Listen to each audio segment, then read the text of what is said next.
Hello, and welcome to another episode of the Christian Reeve podcast. Today's guest is a trainee psychotherapist from the UK. He goes by the online alias Meoleo. Welcome to the show, Leo. How you doing? Hi, Christian. Thanks very much. Doing really, really good and excited to be chatting to you. Yeah, and to have the opportunity to say hello. It's a pleasure to have you on the show. Obviously, I've discovered you through TikTok. And I will say this just on a side note for anyone that is a podcaster. If you have TikTok, use it. If you don't, get it.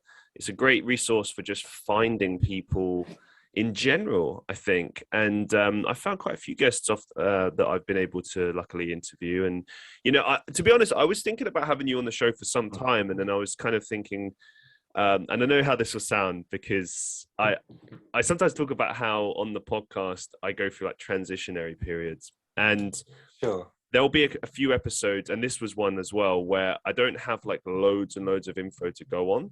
I've got like a little bit of info, and I'm thinking, okay, how can I construct a good conversation with someone without knowing much about them and without asking cliche questions, like what's your favorite color, or like what drives you? It's difficult to do sort that. Of how do you tailor it? It sounds like, yeah, I mean, it's like I said to you before we started recording, like this show now I think is entering a period where it sounds like art. It's entering its new wave period. It's Rembrandt phase. Yeah. I think it's just I think I've realized, because I think, what is this, episode 157, I believe. We're close to 2 years in July. Thank you. And cool. I think over that time, I've actually finally figured out that the show is supposed to be more about sharing people's stories, getting to know people. That's when the conversations are best, when people feel comfortable and they want to talk, and just you kind of see what happens. I'm not gonna. It's like I'm not organic. Gonna, yeah, absolutely. Yeah, because I feel, well, for instance, I mean, there's a lot of podcasts that I listen to. Some are more research based, and some are more relaxed and kick back. Like I like, for instance, the style that Joe Rogan has, but then I like the extensive research of some of the professional wrestling podcasts that I listen to. So I've tried to kind of make like an amalgamation of the two. And yeah, anyway, I've been rambling on a lot about the podcast just because it was on my mind. But let's actually talk about it. It's nice to have some context. Yeah, this is what you're signing up to. This is what you're appearing. This is what you're becoming a part of. Yeah, I just wanted to ask you right off the bat, jump straight into things. Why did you choose to pursue a career in psychotherapy? So talk us through your journey and how you got up to that point.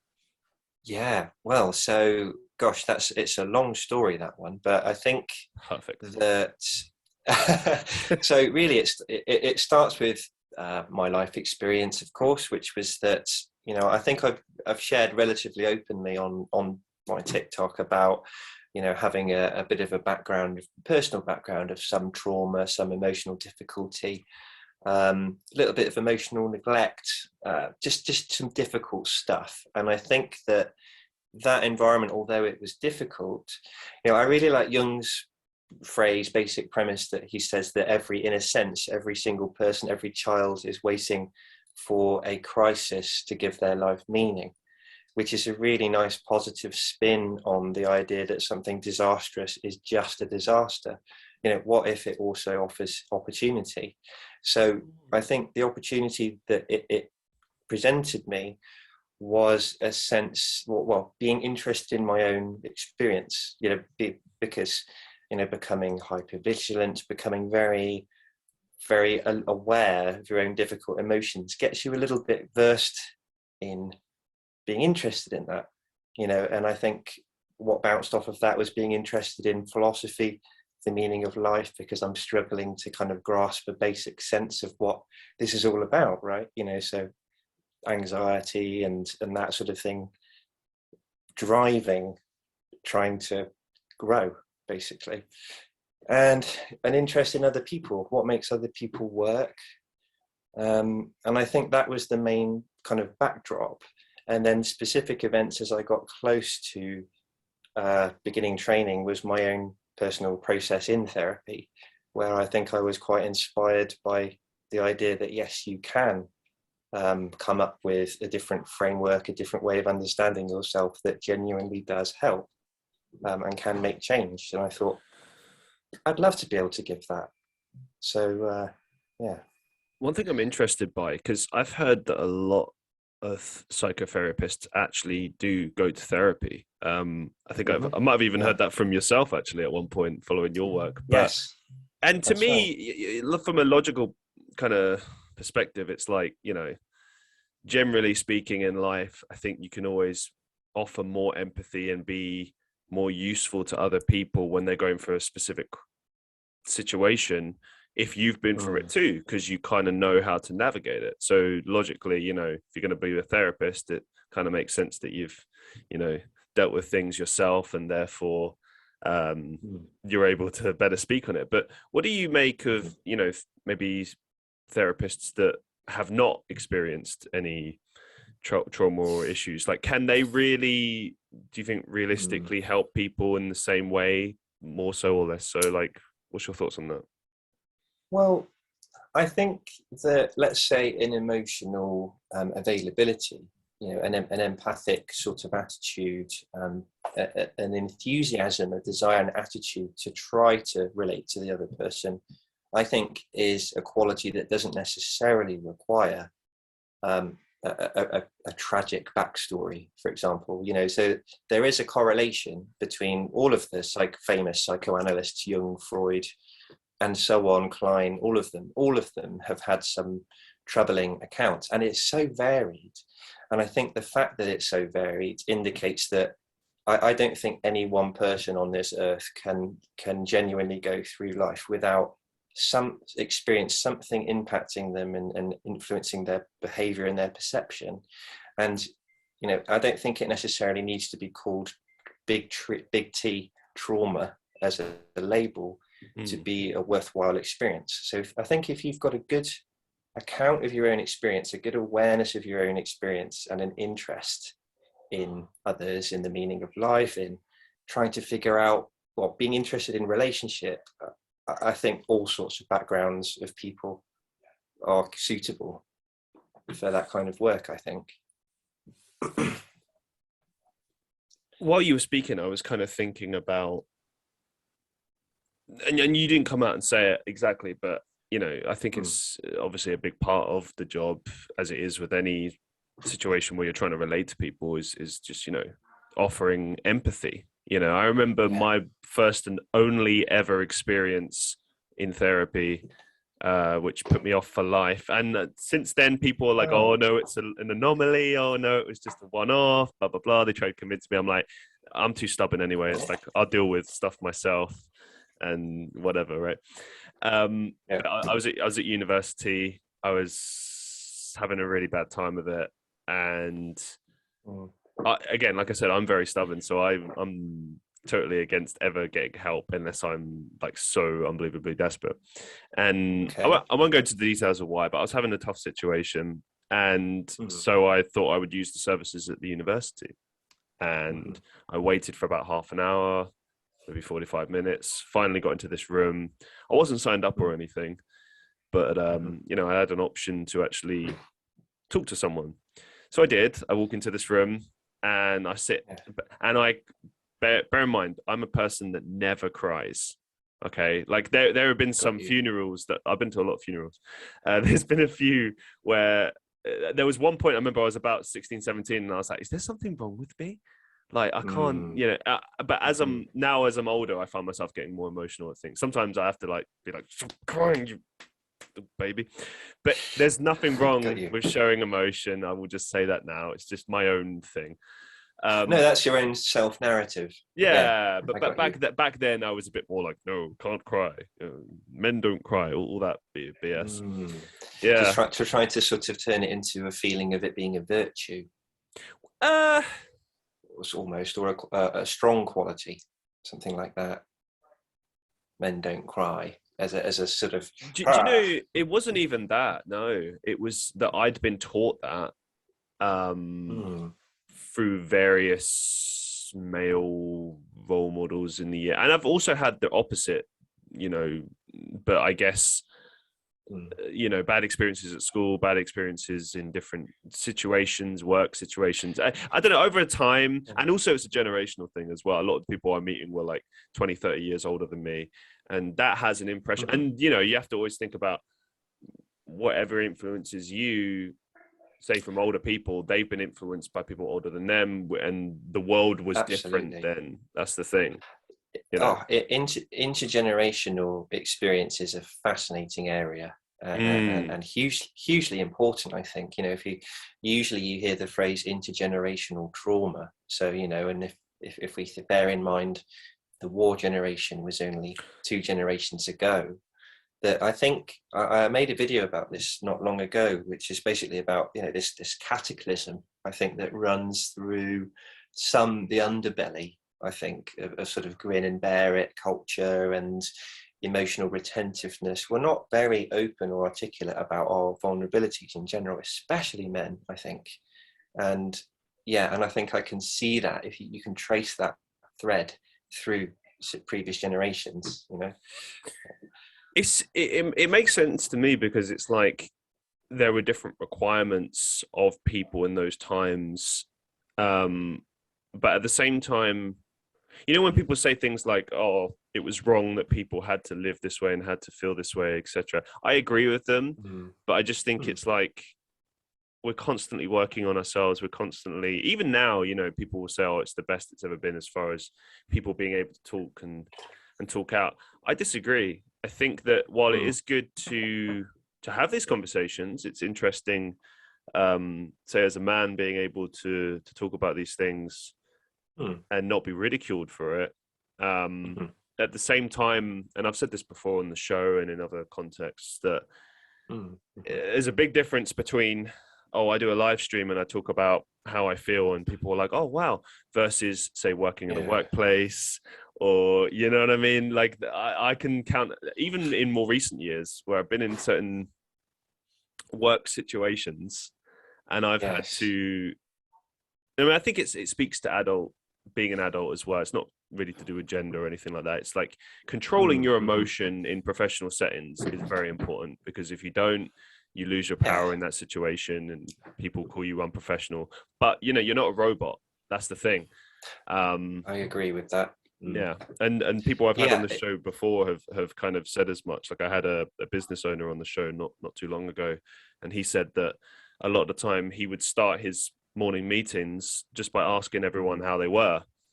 And he said that, like, a lot of the time people would be like, I'm like, he'd ask them out of a scale of 1 to 10, and they'd give their rough idea of what they were.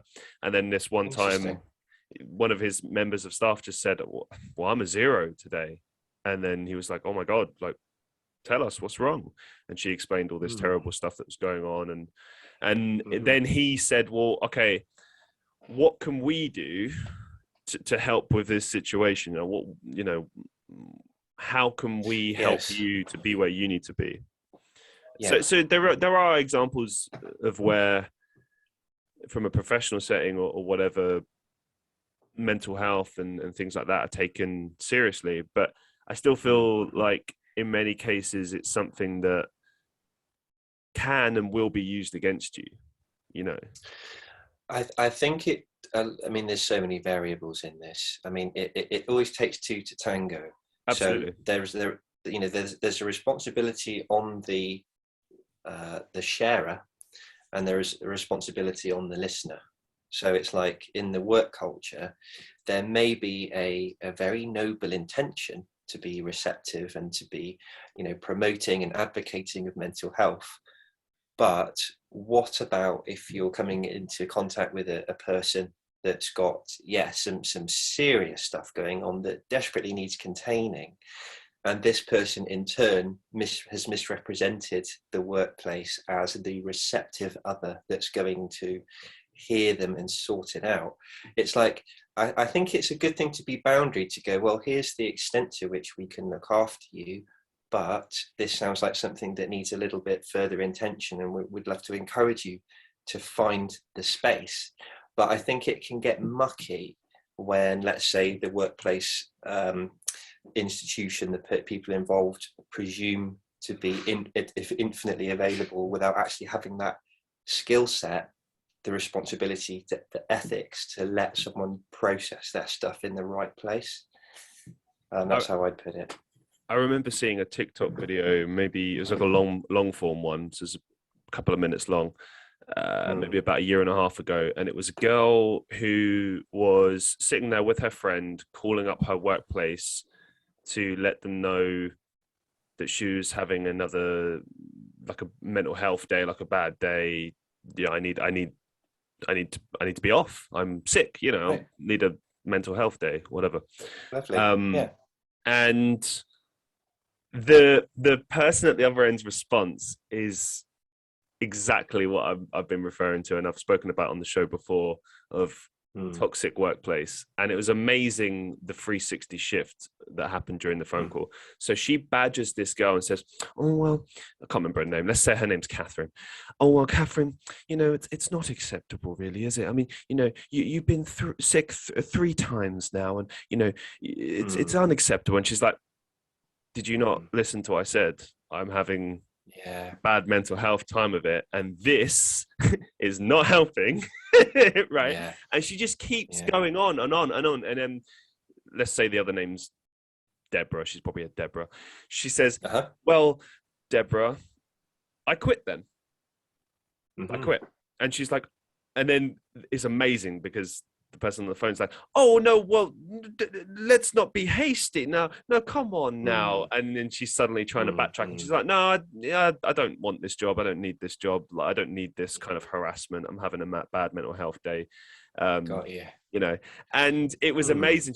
Because she just realized that she was wrong on the phone, and she'd messed up majorly. And from a legal standpoint, doesn't look good. You've pushed a person when they've told you that they're having a bad mental health time. You could sue someone for that. You could sue them for like maybe harassment or something, or I don't know, something. Yeah, you probably could. Yeah. It wouldn't. I mean, we live in a time of where reputation is everything, and it can be shattered like that. So it's especially for a company. So you've really got to be careful. Yeah. I think so. I guess when I hear that story, my first thought doesn't go to the sort of reputational or legal consequences first. What I think of is the experience of the employee. In a scenario like that, their experience basically is being unreceived. So let's say it was a therapeutic encounter, or one that is posing itself as a therapeutic encounter that says, yes, tell me all about it. I'm all ears. And, vulnerable, here's a need that I have. Here is the reason why I have that need, which is very vulnerable to actually share. And then if the other person's response is, oh gosh, actually that's a bit much, or, that's not really gonna cut it for us. Yeah, it's not a pleasant experience. Something like that happen. I just want to interject something based on what you said, which I think is very interesting, is this idea. When you said before about like how a company can sort of say like, oh, we'll be here, we'll sort it, so to speak, right? I think it's really important, and it doesn't matter if you're working for a business or if it's just a one-on-one, like a friend. Like whenever I think about, for instance, being like what I've understood about empathy as a concept is that let's say you're going through a bad time, and I see that. And I reach out to you and I say, hey, I'm here for you. Talk to me. Yeah. Now, what that means, I think a lot of people just think like, oh, you can just have like a nice 5-minute conversation and that's it. It's like, no, what will happen is that person, if they trust you, which is a big deal, by the way, if someone is going through a difficult time and they decide to open up to you, don't take that lightly. That's a big thing. So you open up to that person, and then it's almost like a contract. It's like you got to now deliver your side of the thing. So what you've promised is that you're going to be there for them and listen. And that could be an hour, 5 hours. That could be a weekend. You don't know, but you've signed up for that when you said, I will help you. Now, don't get me wrong. There is a line, and you can't fix someone else's life, but the whole point I think of empathy is like, I imagine it like watering flowers. where Okay. let's say the flower is wilting, right? Yeah. You water it a little bit, it starts sprouting up. Now it's in a bit of a stronger position where it can start helping itself. That I think is really empathy at its best. You're not there to try and fix someone else's life. They have to fix it themselves, but you can guide them, you can lift them up, you can get them back to normal, like normal functioning parameters, so to speak. And also I just want to finish the story because it connects to what I was saying earlier, because I know there'll be people like, he didn't finish the story. I'm going to finish the story. So when I did go to that one and only psychotherapy session, and it links to what we're saying as well, funnily enough, I've linked it all. Perfect. Wait outside this book person's door for 45 minutes, finally get to sit down, pour my heart out to a complete stranger, which I don't do that easily unless I know you. I'm tricky with that, but I did it, and I burst into tears in front of this stranger, and the woman just sat there like, and then all I heard after half an hour was, okay, our time's up, so I've got to let you go. And I was being ushered out of the door, and I'm like my face is like red, like tears are everywhere. It's like and she's like ushering me out, like, come on now, fuck off, I've got to get home. And I was just like, I remember the door closed, and I was just like, wow, I'm never doing that again. But to bring it back, the point of the story is like, her job was to actually give me something in that scenario, right? Here's what I would have done. Yeah, okay, maybe I finished it, because she was just, by the way, she was like, her time's up for the day. I don't know if she said like she had to go or something, but she said like, oh, sessions, like she made it clear that she needed to go home, or that it's over. And it's like, if you're really, that's the thing, if you're certainly committed to your position, you will stay and do what you need to do. You know what I mean? And secondly, go on. No, I think I have a big response to it, but you're alone there, so I don't want to interrupt you. Well, all I was going to say is, although I don't want to get into mudslinging or anything like that, but it sounds like your experience, what was in need really was really, really framing what was going to be done in the first session. So here's what this space is for. Here's what I'm hoping to establish with you the first time. And I think, to have an awareness of the time towards the end of the session, to think about the impact, to have that self-awareness, how might the client receive my saying, I have to go now, we've got to wrap up, especially at the most critical moment, which is the first point of contact. Good Lord, like I would say, what would I have done? I would have taken the time, I think, to go, that's a lot, just to say that you have shared a great deal. It matters to me. We don't quite have the space to account for everything that you've said, but it has really impacted me, and it matters. And I would like to take this further with you next week, because I have a lot of responses. So that might not have been enough to account for everything you've said, but the essential message is that you received was the opposite, was your experience doesn't really land with me, it's not relevant, or whatever, it's. So yeah, I'm sorry you had that experience. Oh no. I mean, it was a lifetime ago. It's fine. It's just the reason I want to bring it up is I think it is important from the empathy perspective, and also with what you're laying out there needs to be some sort of mapping out guidance, like, this is what you can come to expect, this is what we will achieve in this and this time. It's funny that you say like, oh, we would set up a follow-up session, blah blah blah blah. She said nothing to me. There was no follow-up. There was no, like, I think she said something like, oh, if you want to book another appointment, you have to go to It's like, you should be booking the appointment. Do you know what I mean? Like, I'm in distress, you should be helping. But whatever, it was just a crappy service. But in that scenario where the most that you get, the closest that you get towards a follow-up is a book an appointment if you want to see me again. It's like there's something lost. There's something not immediately relational between you and that person. It's like sort of, I am merely the conduit of a service. if you want to speak to therapy bot again, you must, go to machine and press blah blah. Nah, yeah, there's not enough human. I want to speak to you again. What's that goes a long way. What's your approach to empathy, Leo? How do you approach it? Well, I mean, empathy is just a word that's obviously used in so many different contexts. When I think of empathy, I think of a theorist, a very foundational theorist that informs most what we call humanistic psychotherapy. And I can always circle back around to what I mean by that. But, well, basically humanistic means it believes the main healing factor is human relationship, rather than another type of approach, which is understanding, insight, knowing what you do. Knowing is the healing factor.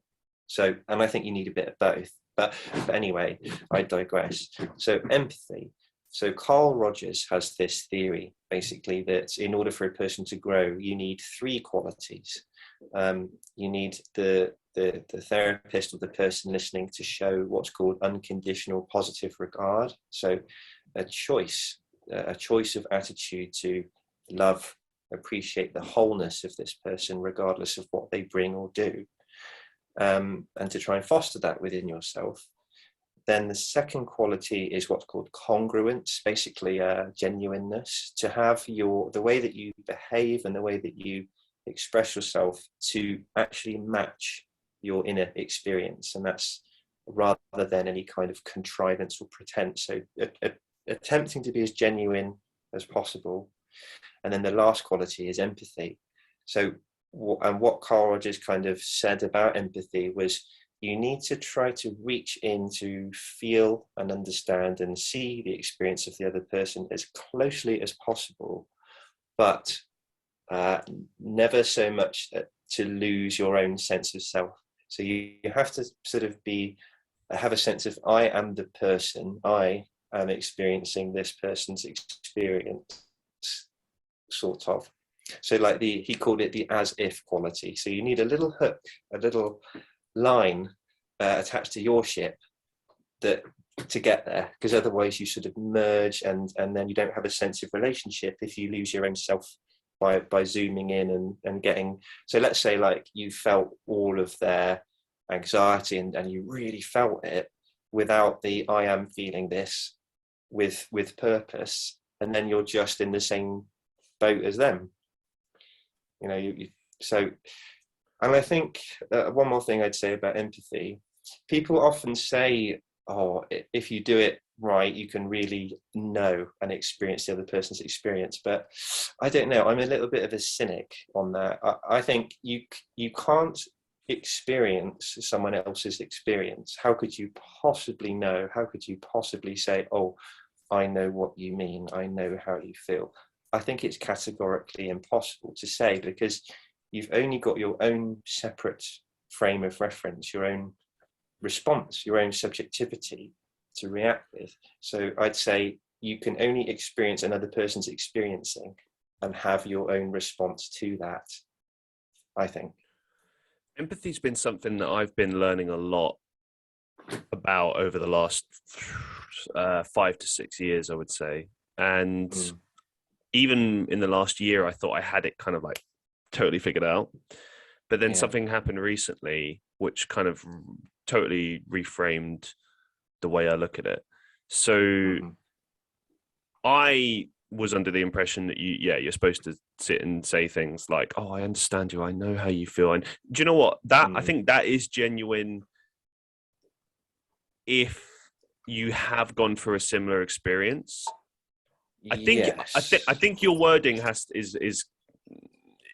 to be careful though, because I've noticed some people, when you say that to them, they will get hostile and be like, you don't know what I'm dealing with, which is fair enough if you're upset and and also you don't know that other person has gone through something similar. Plus it's not going to be the same situation.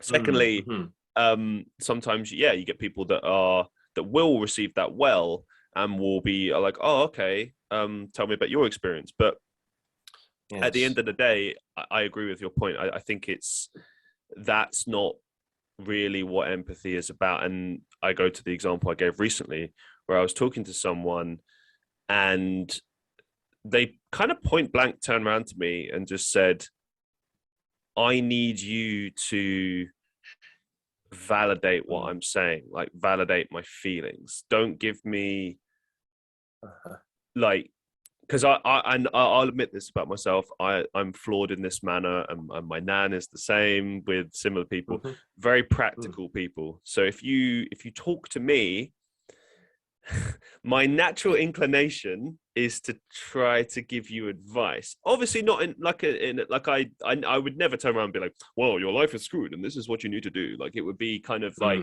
"Oh, well, I think maybe you should try that," right? But I know that's wrong, and that sometimes that might go down well, but generally speaking, that when you're upset, when you really at your lowest point, and you need someone to empathize with you, that's not what you want to hear. You need to hear someone say like, well, I'm here for you. Yes. I hear think you, it's you know, I care. What can I do for you? Do you want a cup of tea? Yeah. Sometimes empathy is just being there. Like I remember one time I was working in a hotel and there was a girl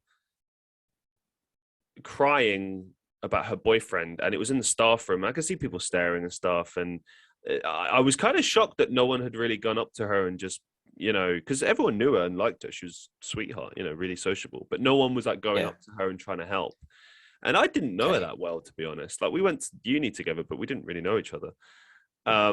Spoken a few times, and I just went and sat down next to her, and I was like, "Hey, do you want to talk?" And she's like, "Yeah," and she's kind of opening up a little bit, and I was like, "Do you want to go get out of here?" And she was like, "Yeah." Like you can tell straight away that was a good move, get her out of the situation. And we got like really far away to somewhere that, you know, maybe a few staff members walking around, but we were outside. And I was just like, "Talk to me, tell me what's wrong." And she opened up, she cried, we had a little hug, you know, and she felt better. And I didn't really do anything. I was just there for her, and I took her out of that situation. And sometimes that's all you need, is you need like a hug or someone to show, hey, you know what, I care. Yes, the gesture of care, you know. And I think if you can sort of, it's like you say, I think there is a selflessness or an attempt to be a little bit more selfless when you're trying to be empathic or supportive of another person. But I think it's case by case. So I've been really interested lately in this concept of sort of masculine energy and feminine energy as a shorthand. So like basically, you know, Jung's got this idea of the anima and the animus, you know, the male and the female quality of the psyche or the self, you know. And I think that if we could say, for shorthand, I'm not looking to upset anybody here, but let's say the feminine quality is a more receptive quality, one that says, "Oh, hey, I care about how you feel. Would you like a cup of tea?" You know, that's a really pithy example, but sort of, I would just want to care about how you feel right now. That feels receptive. And then I think there is another quality which made me think of your practical approach, which actually is a very necessary and good counterpart, which is here's what you can do. But I think you need both. I think there's a time for, right, let's get you into a space where you can just hear yourself think, and I'm going to be here and just be with you. And there's human relationship, and I want to help you out in these ways. Here is some structure. Here is a way to maybe do something. What do you think of these strategies? But to be available to what they have to say in return, rather than to sort of foist it as advice. You know, here's what you should do. It's like, I reckon something like this helped for me. How does that sit with you? You know, and to sort of really own it. Maybe that's the difference.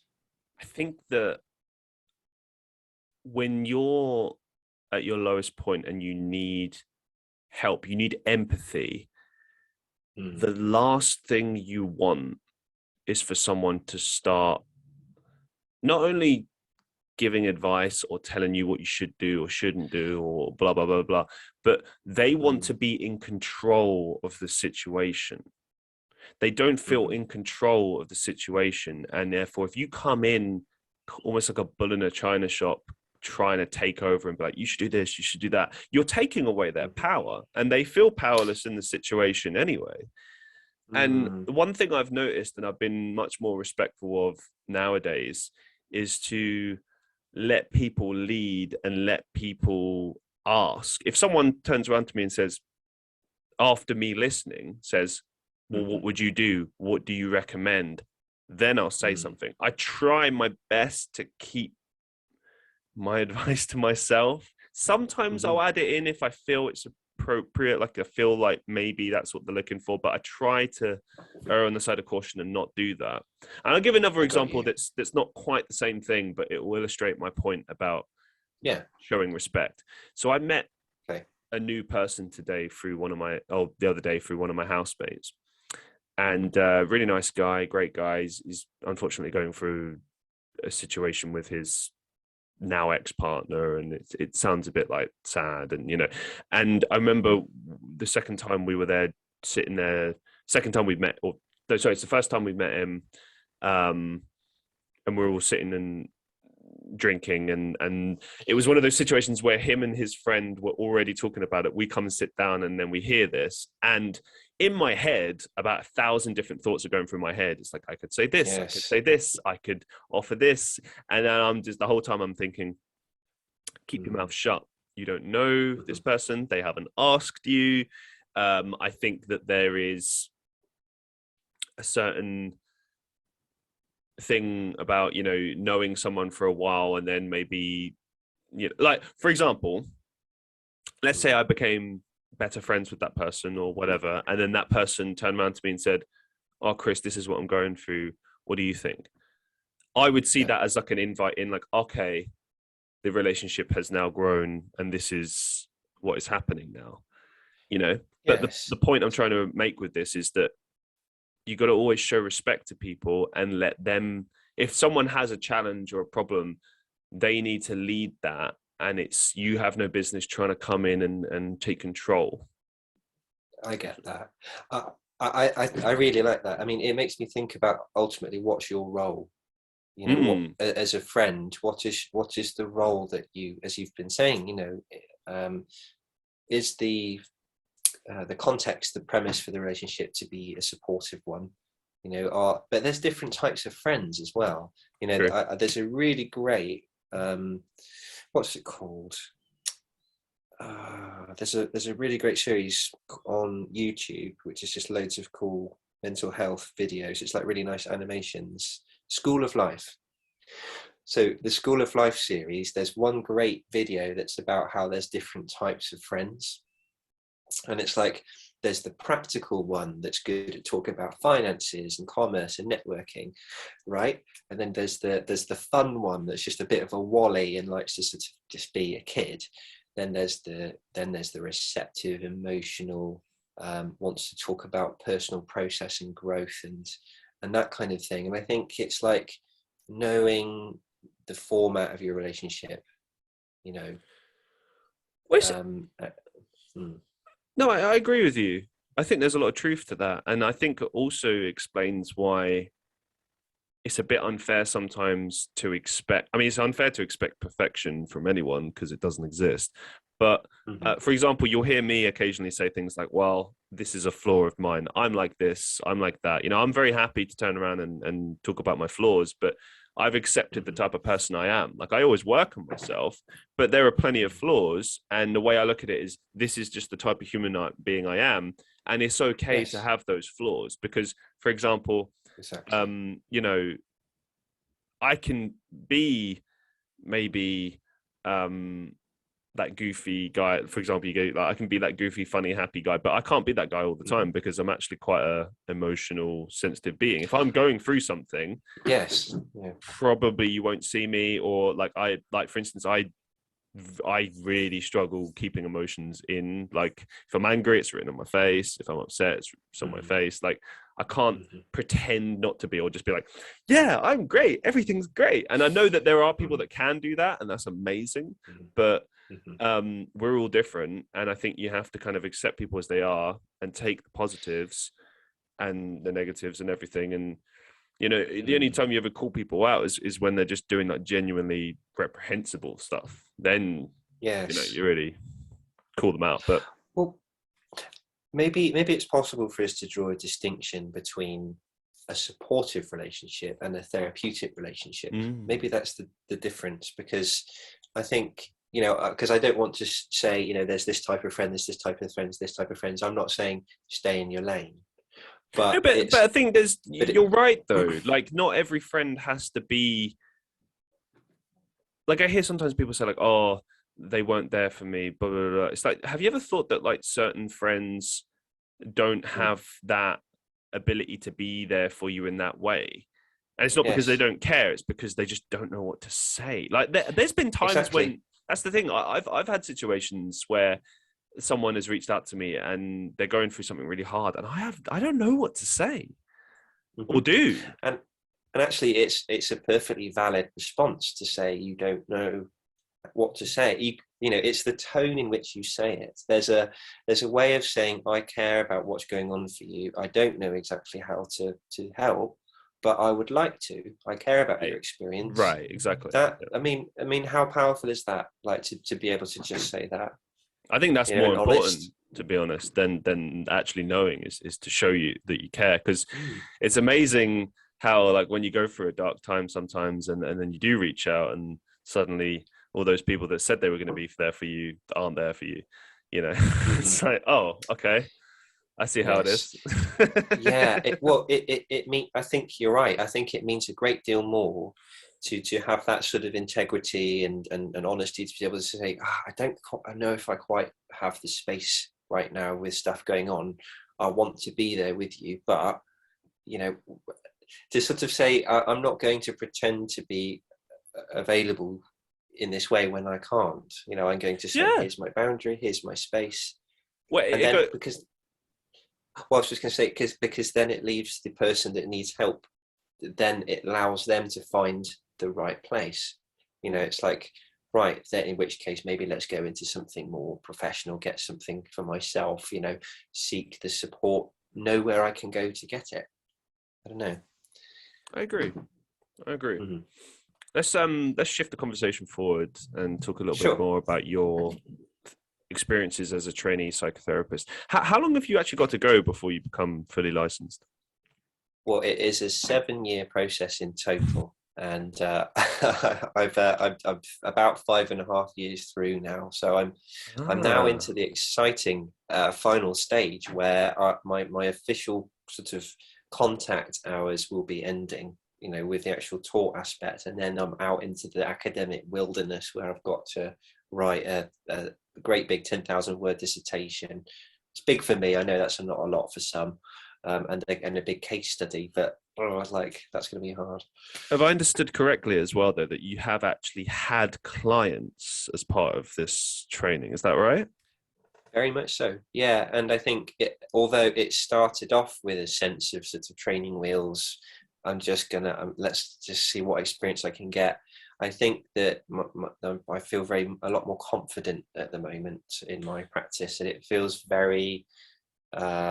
I feel more solid in what I do, solid in terms of I know what my approach is and what my style is. But how does it work? I mean, okay, so you're training, you're not like officially licensed, but you're training. Do you like have someone monitoring you at all times, or is it just kind of like they check in once in a while and you're just like, yes. I guess, okay, so there's constantly someone there with you. That's right. So there's a couple of sort of structural things that support the trainee. So firstly, of course, there's the support of the college itself, you know, constant training, reflecting on difficulties that you might have. Then you've got professional supervision. This is the place where you might take that client's case for support, because you wouldn't really talk about it, you know, or name that person or really get into it with anybody really other than that person. And you've got your own therapy. So all of these things are training requirements. And then on top of that, you've got group peer supervision. And these are things that go on week on week on week. So there's a huge network of support around any given relationship.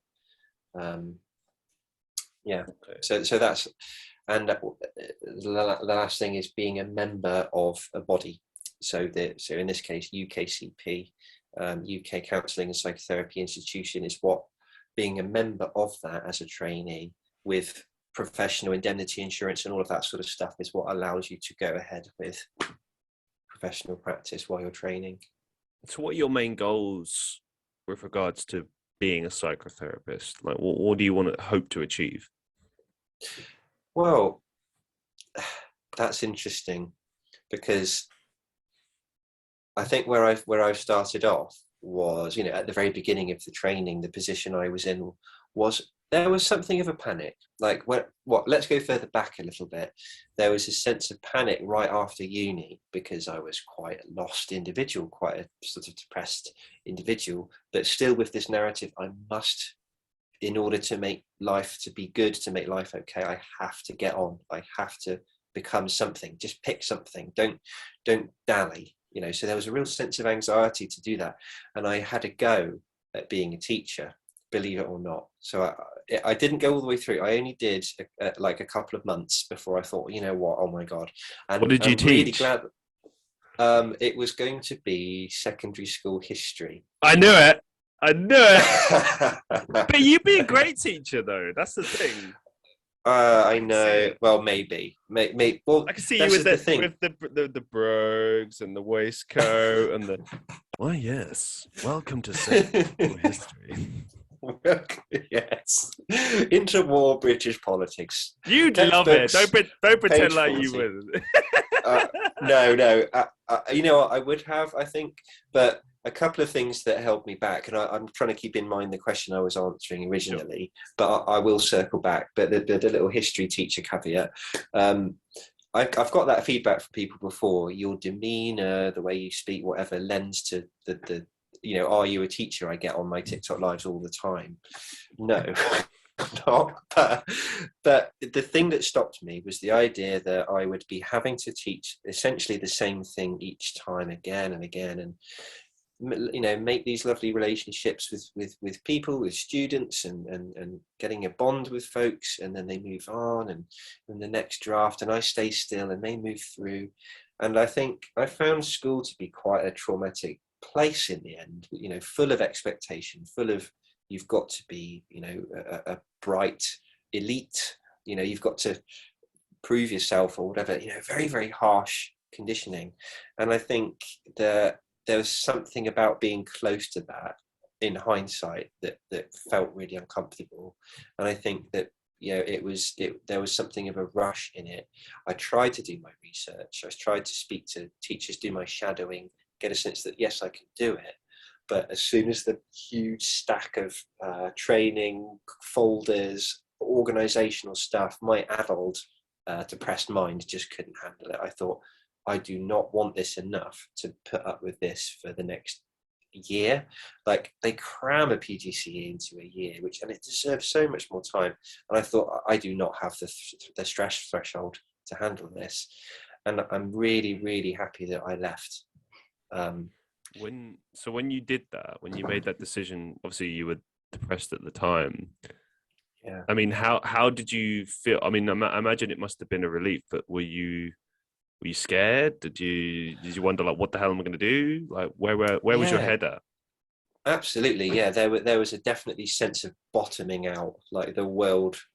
Oh my God, there is no sense of structure. There's no sense of direction beneath me. I feel really lost in the world, and that was a horrible experience, but I think one that I actually necessarily had to feel. I had to drop, to let go, to get off the educational career conveyor belt, to get a different sort of perspective on what life's actually about. I've always wanted to write a book called The Power of No.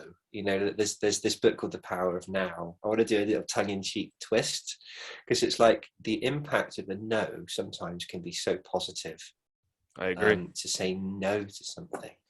I'll just add to that. I remember I turned down a job when I was very young, it's the only decision I look back on and I wonder to myself, because sometimes you have like that one decision that you made and things could be so totally different, and my life went in a different way. So I was 18, and I just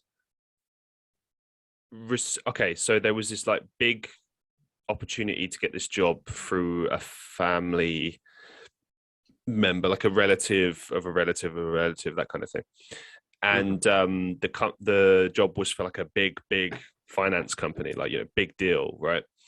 And I'm 18 and I'm very stubborn and, kind of like, I don't know what I want to do. I wanted to pursue music back then. I didn't know what I wanted to do. I knew I didn't want to go to uni straight away, but I hadn't completely ruled it out. But I was kind of just a bit unhappy at that time in my life, and I didn't really have much hope for anything. I just kind of felt like a bit of a waster. And I remember I was interviewing for this supermarket job and I was interviewing for this big business job. And it would have basically been like the way it was laid out to me was like, you'll be like an admin assistant for this like brokerage firm, this broker. And basically you'd be like a glorified PA that would just run around chasing them, trying to get them to fill out expenses forms, and they're so elusive, these brokers, and good luck with that. And I remember the first thing that one of the women said as I was walking through the building was, it's a race to the weekend here, which I kind of giggled at first, but now I look back in retrospect like, wow, they all must have hated their jobs if they thought like that. Like literally, because that's another way of saying I hate my job, I hate my life, I live for the weekend because it's the only time I'm away from this hellhole. But they had the standard nice swanky offices in London, like, ooh, wow. And that didn't actually impress me at all, because I'd studied business for years at that point, and I was just like, I saw through all that BS and the corporate BS. But it's like, I just want to finish this because I just want to throw this story to you and see what you think of it. Because I was talking about like how a major decision can frame everything, and it was a big no for me, because I went into this interview and this job, by all intents and purposes, was 1,000 times better than this supermarket job that I was considering. And most people listening to this will think, you're insane, why would you not go for this finance job when and there was a shoo-in. I went into this interview, I didn't really care, and I got the job anyway, and I was just like, what, I got the job and I didn't care, like, what the fuck? But I said no. Wonderful. I said no because at the time, and I still stand by this decision, I felt that I knew I wasn't good at finance. I've never been good at finance. My strengths have always lied in creativity and that sphere of things, certainly in the business perspective. So I knew I would suck at this job, and it didn't matter how much training I'd have, I would hate it. And it's not to say that working in a supermarket was much better, but at the same time, I knew what I had with that, and I knew that it would be tough, but it wouldn't be forever. And it's true, it did last longer than I wanted it to, but I just felt like out of the two of them, that was the situation that made more sense, and it would enable me to do my band still, and etc. Right. And so I said no. And I remember at my time, my family, were quite a few of them were like, oh my God, I can't believe you said no to this. Like, what's wrong with you? And I had to deal with all that. And I said what I said to you, that, I knew it wasn't right for me. I felt that it wasn't right for me. And it was just a bad decision and a bad choice. So I said no. And for years afterwards, I wondered about that. It wasn't until I went to university that I really felt like, okay, you know what? That was the right decision, because if I had have said yes and got into that sphere, I would have got sucked up into that. I probably wouldn't have ended up going to university, and who knows where I would be. Maybe I'd still be working in that industry. I don't know. But there's so many things. That's the thing. There's so many things that I've done since then. Like, I went to uni, I lived in Europe, I did all these different career paths, and now we're back to creative endeavors and pursuing those goals. But it's like it all started from that no. Yeah. That's it. That's what it takes. I mean, it's a lovely story, because it gets me thinking, about the value of no, and also about, it's like, what is a good decision? I'm really interested in how a person comes to even make a decision about anything, really, ultimately, because I think one of my favorite quotes is Soren Kierkegaard, who says, we live life forwards and we understand it backwards. So we're sort of moving through the world actually really quite blind as to really what to do. We have, in any present moment, I think that we have a sense, a perspective of what one should do in the world. And yet at the same time, when you don't have this constant ideation of who you need to become and what you need to do, there is a life unfolding nonetheless. So it's like, your decision to not go for that job means that your life has taken a different course, a different trajectory. And it's like, what a lovely perspective to hold, which is like, I'm just interested in this process, how it's unfolding. I am a process. I am not a product that has to become a particular type of product, that's this swanky, professional, shiny office box image that we might have had at one point of ourselves. I've got to become this person.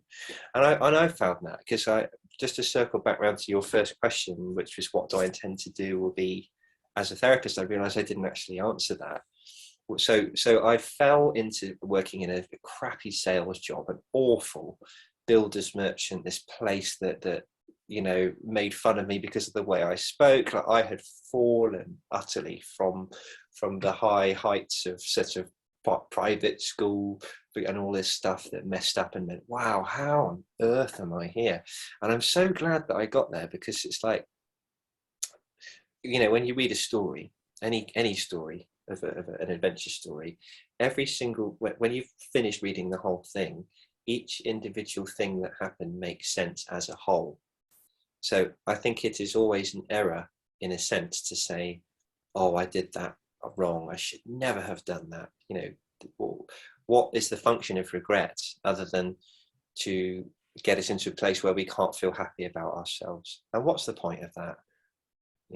I will add to that, though, that I only believe in the context of regrets if you didn't take opportunities and chances. You didn't gamble on yourself. Okay, yeah. Because I know what you mean. So there's a balance. Well, okay, look at everything bad that's happened in your life, the bad things that have happened to you. 9 times out of 10, it will be things that were out of your control. Mm-hmm. And so what do you look at? You look at, oh, well, if I hadn't have gone for this job, then, I wouldn't have experienced this, and therefore it's my fault. Or, if I hadn't been dating this person, then therefore nothing bad would have ever happened. It's like, no, look, bad stuff happens all the time in life. Life is like this. Like, I'll give you an example. Today, I ordered a quick bit of breakfast from Starbucks, right? And one of the things didn't come. And I remember it's funny because I constantly rely on my own feelings and how I feel about things. And it's almost like a superpower. It's like I know what the situation is. When he handed me the bag, I knew it was light. I was like, oh, anything else? And he's like, oh, that's it. And I'm thinking, that's not right. Put it down. Naturally, it's missing something. Now, if this had been 5 or 6 years ago, I would have had an absolute meltdown and been like, oh, no, this is terrible. But today... And I think this shows how far I've come and how I now look at life, the highs and the lows. I looked at it in a positive light. I was like, you know what? I'm trying to lose weight and get in better shape. I ordered 2 things, one of which was healthy, the other thing was not. And the healthy thing came, the unhealthy thing didn't come. And I just looked at that like, I was like, do you know, maybe that's just fate's way of saying, hey, stick to this healthy stuff, man. Yeah, well, one of my favorite phrases in general is from golf: "Play it as it lies," and I love that phrase. Play it as it lies. So it's like, or in fact, my wife who says, work with what you've got, and it's like, what have I got? Like, what experience, what event is upon me right now? Well, and how am I going to choose to respond to it? I say this to my live stream community sometimes whenever I'm having a bad day. Like I had one the other day, and I said in the midst of that, I was like, well, look, I'll always be honest with you and tell you when I'm feeling bad and when I'm not happy about things. Like I've voiced my frustrations about, for instance, this podcast not achieving the high numbers.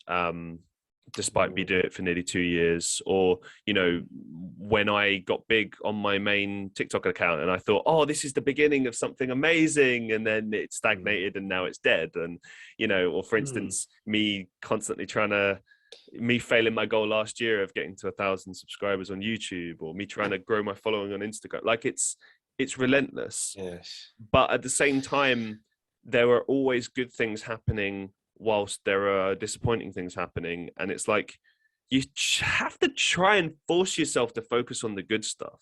You have to frame it in that way. Like, for example, I still get to do this show.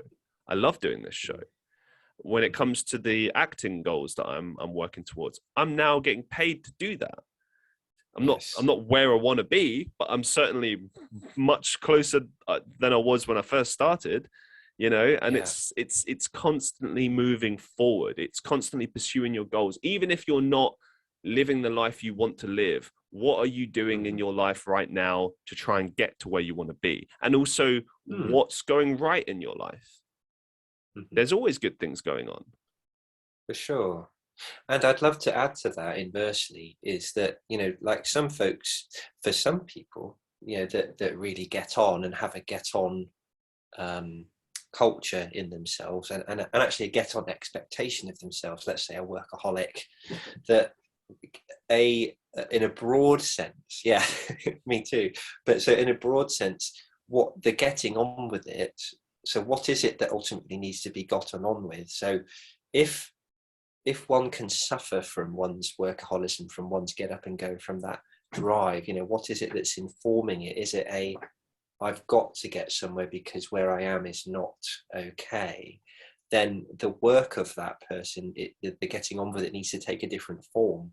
I'm okay to be who I am as I am like this right now. Maybe I need to have a low period. Maybe I need to have a vulnerable period, or a time to step away from something that I've been stuck on. So there's so many ways in which someone can make progressive, positive steps in their life that doesn't just have to be one particular pigeonhole, you know. One thing I thought you were going to say before, but you didn't say it, but I want to add, because I think it's important, is this idea that, you know, when you look back at your life, you said you look at everything and it makes sense. And often I try to do that. I've certainly, in more recent years, I've been reflecting on everything that's happened in the years gone by. And I look at it all as like one big story, chapters within a story. If one day I am to be successful and at the point that I want to be, then there's got to be a story that got there. You know what I mean? You don't get anywhere in life without trials and tribulations. It's just how life works. And if you think about every single person you've ever been inspired by, like, you know, okay, acting, I want to be a professional actor. That's what I want to do. And one of my heroes, Al Pacino, as I recall, was either homeless or like he had like no money at all when he was filming The Godfather. Nothing. He was nothing to. I could believe that. You know, yeah. And then what happened? It was one of the biggest movies ever made, and look at his career since then. But it's like, it's a catalyst. Johnny Depp, another example. I looked into his career, but my God, I've got a lot in common with that guy. I really can relate to that man. Wanted to be a musician, didn't work out. Same here.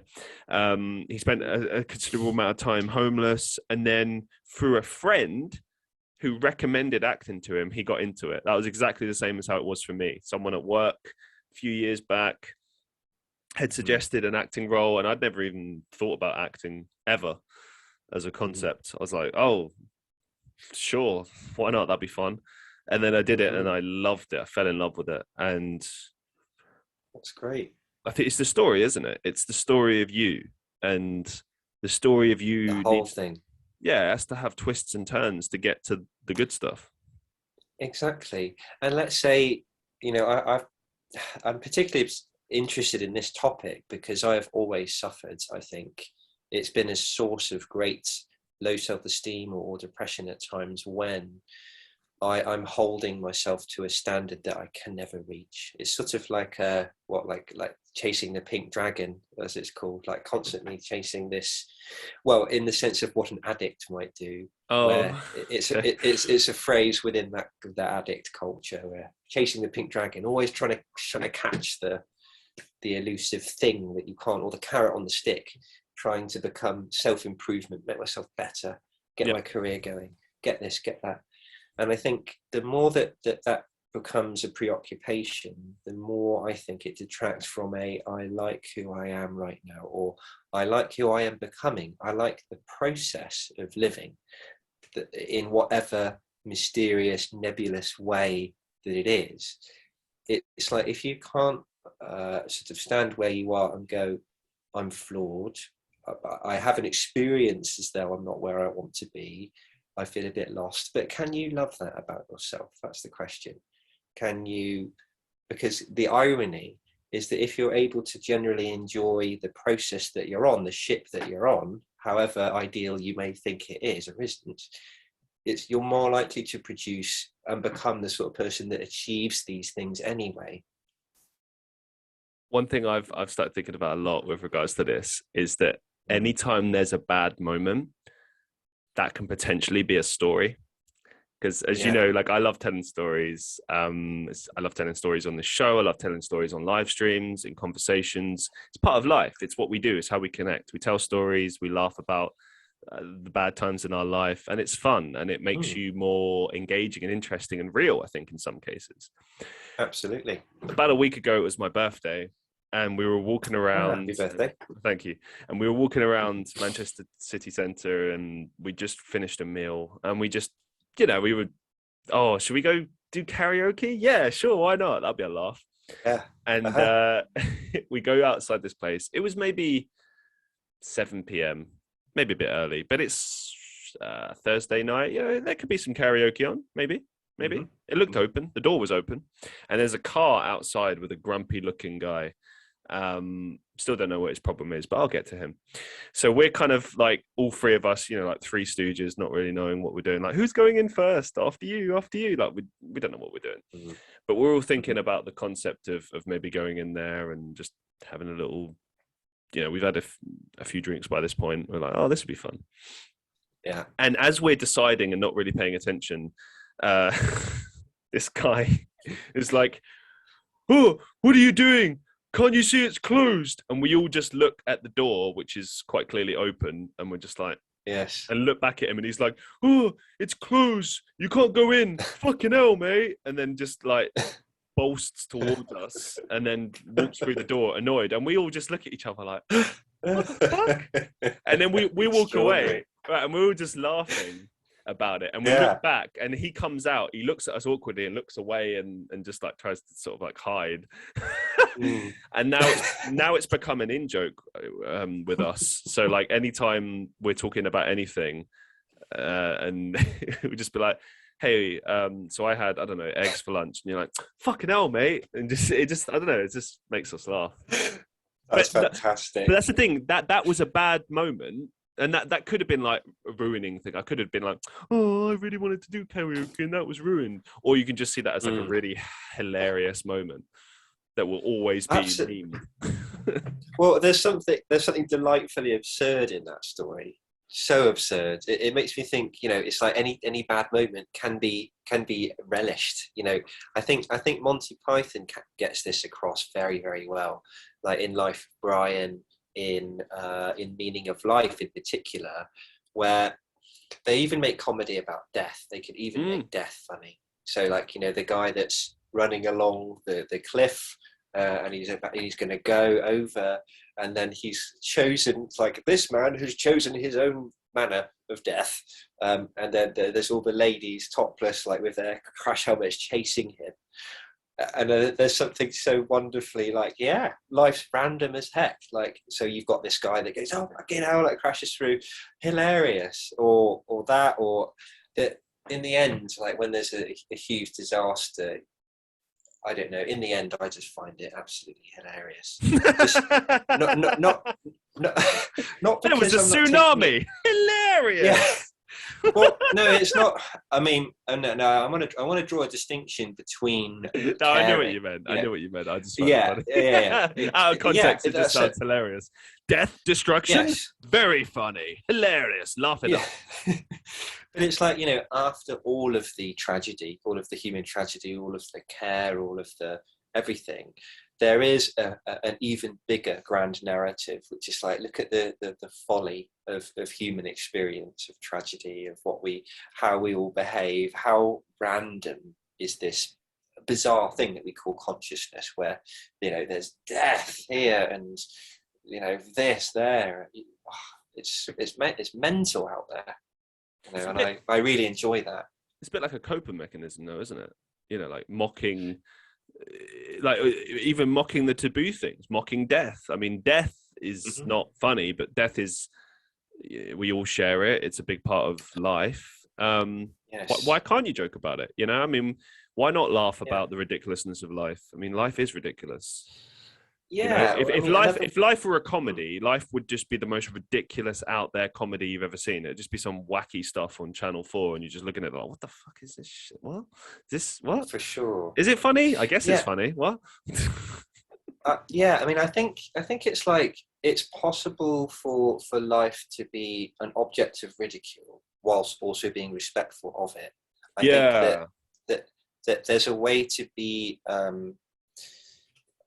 to have humor as part of how you approach life. So I think you need a healthy slice of humor, and if it suddenly falls into disrespecting your experience, that's like, oh, I find everything funny because I can't cope with how unbearable it is, that's something different. But if you can feel the stuff and find it funny, there always is. Then it's like my dad has like this really funny sense of humor, and I've got it too. We just like to be sarcastic about everything, and just like, And I remember we were at my great nan's funeral, and so basically, obviously people were upset and everything's a funeral, and we're there and we're showing respect. But I remember that my granddad had like patted the casket like 3 times, like, like, I'll be with you one day again, like my dad said, oh, he's like, he thinks he's fucking Del Boy, like, it's like, what is this? But that's the thing, he turns to me during the funeral service and says that to me, and I'm having to stop myself from laughing like, while we're at the funeral, because I can see my poor granddad like crying, and then we just like, fucking Del Boy, what? Well, that's it. I think the human experience has to include every side of it. There's look at a funeral, there's always someone that's taking it really seriously, that's in a particular moment. There's someone else that's finding it a bit funny, or someone that's a bit aloof or a bit bored, or that is the true multicolored facet of human experience, right? And I remember similarly being at a funeral in which the son of the mother who had died, I was with them. Wow. And they were saying, I just don't know what to do to start off with. And I'd known him for long enough to know that there's a sense of humor to that. And I felt confident to say, well, how about as a theme tune, we could have Laughing Policemen, the old school, really funny, like there's this old soundtrack. Oh yeah. Which would have been completely and utterly inappropriate and absurd.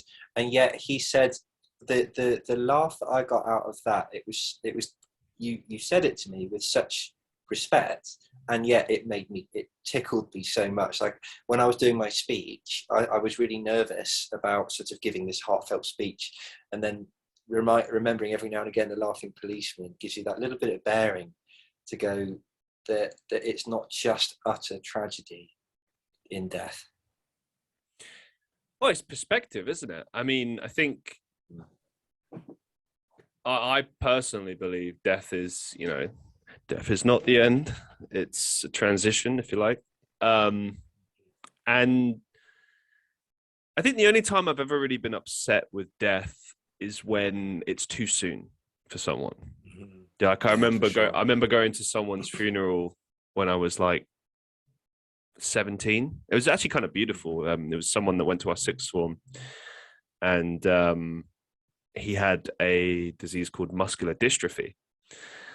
And I remember the doctors had said to him, apparently, when he was, because he was like up until about the age of 9 or 10, I think he was just like a normal lad playing football, just doing his business, and and then one day he gets diagnosed with this illness, and he starts deteriorating like physically, and he's confined to a wheelchair. So by the time that I meet him at age 10 or 11 in secondary school, he's fully confined to his wheelchair. But he had like this just amazing sense of humor, like just, really made the most of life in despite of that. And he's a good dude. And I remember, gosh, yeah, that was like the most shocking. Sorry, I didn't actually plan to go into this, but I feel like I should share it. No, it's okay. Go for it. I remember we were in sixth form, and he was in my general studies class. I remember that. Yeah, he was always there with this lady that would help him. Like I can't remember what she would do, because he was really intelligent, by the way. He was the A-star student, so intelligent. So I'm not sure what she would do to help him. I guess maybe just help him with getting things or writing something. She helped him in some way. And I remember that they were always there every single lesson. And one week they weren't. And I was like, that's weird. And I think it actually might have even been a few weeks, actually. And it's a bit like, oh, I wonder where Ben is at. And then the form tutor comes in, or the teacher comes in. She looks a bit like very serious. And this is a woman who's quite sarcastic a lot of the time. So it's like, oh, what's going on? And then she just tells us. And we're all like, wow, damn. Because we all knew like how muscular dystrophy works, in that, like, I mean, he got to 17, I think, and generally speaking, if you've been diagnosed with it from a young age, you're not really supposed to last that long. So it was kind of amazing. Okay. And apparently he knew, which is even more incredible. He knew that he probably wouldn't have very long, and yet he still lived life to his fullest. And I remember, fast forward to the funeral, there was kind of like an open invitation. It was like, let's go to Ben's funeral. And we all did. Like, I remember there was like at least 150 people from our sixth form. It was a beautiful service, very sad. And I remember just being upset and crying. And I wasn't like close to Ben. Like we talked a lot, and he was a good dude, but we weren't like close friends or anything. But I remember just being really upset and frustrated, because I was like, this is a really good guy, a smart guy, and like he doesn't get to keep living. But then there's like plenty, and I'm not saying anyone deserves not to live, because of course not. But it's like, there are some people that are miserable and angry and take it out in the world and just never make the most of their lives. And here's a guy who's like put everything into life, and he's checking out early. And it's like, that just doesn't seem fair. And I don't know, when I think about death, there's been a lot of people, similar situations, unfortunately, some of them taking their lives. And I think about that. That's the only part of death that I don't like, because I think that death is a good thing, because we should have beginnings and endings. That things shouldn't go on forever. I mean, think about your favorite TV show that goes on for past more seasons than it should. You're like, oh, when will this shit end? Sort of like the Archers. In the Archers, you're no longer really necessarily interested in in anything that's happening, because it's just, the Archers has been running for so long that it's just this sort of beige backdrop. This sort of, you get these TV serials like EastEnders, and they never ever end, and it kind of makes me wonder, what's the point? If it never ends, what's the point? Like, I actually feel like TV soap operas are like a great reflection of life at its worst, because like life should end. Think about the best TV shows you ever seen. It ended. It had an ending. You might not have liked the ending, but it ended, and you remember the good times. Whereas like EastEnders, like I think about times because I've been addicted to them all. Like, no, not shitting on soap operas. Like they're addictive, they're good, but For sure. everything's happened that can happen, and then everything just happens again and again and again and over and over and over. And it's like, don't get me wrong, there is a lot of routine in life and a lot of similarities in life, but if you want to shake things up, you do shake them up. And that's why I embrace like you got to embrace the fact that life is always changing and it can't be the same forever. It has to change, and that's a good thing, and you got to go with it. And if you try to resist it, it's problematic. Whereas if you go with the flow, it works, and it works in a positive way, you know? Yeah, absolutely. Yes, I think so. Yeah, I mean, it's funny, just thinking about change now. Yeah. Well, I've always had the changes. Well, it's like if we did live forever for all eternity, I wonder whether we would ever do anything. You know, no, because you do everything that's possible. And then, like, do you ever watch Star Trek: The Next Generation? Yes, I think I did. So there was a character called Q. You remember Q? Yes. So for those who've never watched Star Trek, basically Q was an omnipotent being that couldn't die. If you like, could travel through time and space, do whatever they wanted all the time, immortal, never dies, right? And so he'd kind of taken to just like annoying people and causing havoc and stuff, which I understand. But at the same time, I think the cool thing about the character is it exposes the problems with being alive forever and how immortality would be a bad thing, because you would get bored. You do everything that's possible to be done, and then what have you got to do once everything's been done? Exactly. You would just sit around doing nothing because there's nothing to do. You'd probably wish for death. You'd wish for mortality. If you were immortal, you'd wish for immortality. There, I said it. This got me hooking back around to sort of a little bit of psychotherapy stuff that feels relevant to this, which is that I always think, if in a person, like in myself, let's say I've got a deadline to hand something in, an essay or something, and I'll find myself kicking off against it, procrastinating. Yeah. Because I think because on some level, one way of reading it, it's because I resent the fact that time's passing. I resent the fact that there is a deadline, and because ultimately it tracks all the way to thinking about mortality. The clock is ticking. We are moving. We are slowly dying. You know, it's necessary. Once I finish this essay, I'm gonna die. I'm gonna die. Once I finish this essay, I can't finish this essay. Please make it last forever, please. No, it's I don't know quite what I mean, but it's like, I get it. It does get us into themes of mortality, because it's like you only have a certain amount of time and you have a choice of how you want to respond to that. I need more time. There's not enough time, or that's there's let's get on. Let's just see what we can do in it. So there's a certain amount of having to accept the limits of your time, the limits of your life, the limits of mortality, and what you can do.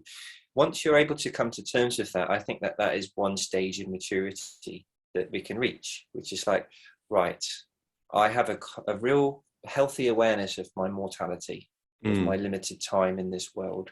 What would I like to do with what I've got? No, I completely agree with you. The funny thing is now my life's changed, where there were times when I hated life and I didn't want to live anymore. And I was just like, this is going on forever.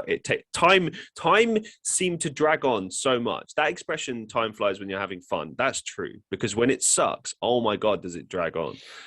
Yeah. You know, you're clock watching, whereas time now flies by. Like I can remember times waiting at bus stops and it's only like, I've only got to wait half an hour, but it feels like an eternity. Whereas half an hour now, it goes by like 5 minutes.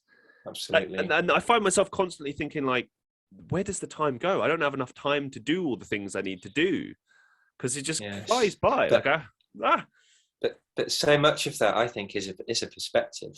You know, it's because it's like, you know, if I was at the gym earlier for an hour, you know, and like there's days where if I'm writing an essay, you know, and I procrastinate, I could watch two episodes of Dragon Ball Z. That hour's gone. and then a couple of minutes to, but I'm at the gym and I'm lifting weights, that feels like a real long, spacious, dedicated session, and my sense of time in that is, I don't know, it feels a lot enjoyable. I get it. Longer. So No, it depends what you're doing. I agree. You lose yourself in tasks, in moments, in things, and it does fly by. Like life for me right now is flying by, but I think it's because I'm busy and I'm enjoying what I'm doing for the most part. Like it, and I really live in those moments and experiences now. Yeah, I find myself. It's like I find myself kind of constantly going, shall we do that? Yes, let's do that. Let's do that. Let's do that. Because I can sit at home and do nothing all I want. But, as soon as an opportunity comes, got to go for it. That's great. I like that. I've been trying to get that more recently. It's like I was saying earlier about, this is probably a whole topic now, but I have maybe something of an agenda, because it's like, I'm interested in the idea of the divine masculine. So like, but what I mean by that is what I was saying earlier about masculine, feminine energy. It's just a shorthand. It's just a way to describe it. But for me, I've been reading this book called Iron John, which is about men and masculinity. And it talks about different types of men, across the ages. And it gives two examples of the very, very 1950s American unsensitive, all-American male, that provides for the family, but isn't particularly emotionally receptive. He's just 100% do and go. And then he says, so that's one extreme. And then the other extreme is this sort of soft 1960s, 1970s emergent masculinity, where they become receptive and emotionally intuitive and all of that sort of thing, but still something's missing, because there's a certain lack of self-determining. It's all very spacious, and how can I accommodate you, which is, men, I think, embracing a more, let's say, feminine quality, something like that.